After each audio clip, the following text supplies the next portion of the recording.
Having health insurance is really important because you just never know what can happen to you. You could get a strep throat, you could have the flu, you could have too many drinks, you can fall and sprain your ankle. It can happen to anybody.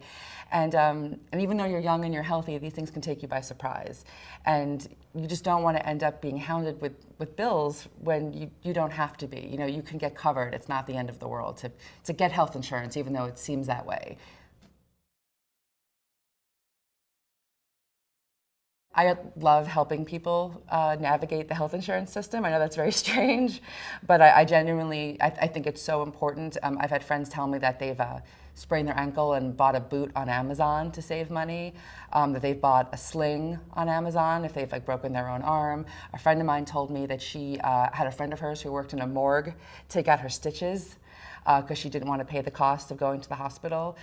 These are real things that people do to save money if they don't have insurance or if they're worried that their deductible is too high.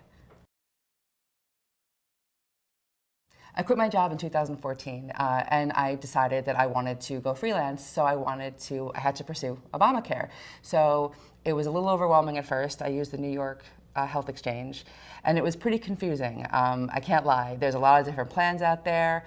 I knew I wanted to be able to go to certain hospitals, and I wanted doctors who were affiliated with certain hospitals. But I was lucky that I didn't have too many pre-existing conditions or things that held me down to any particular policy.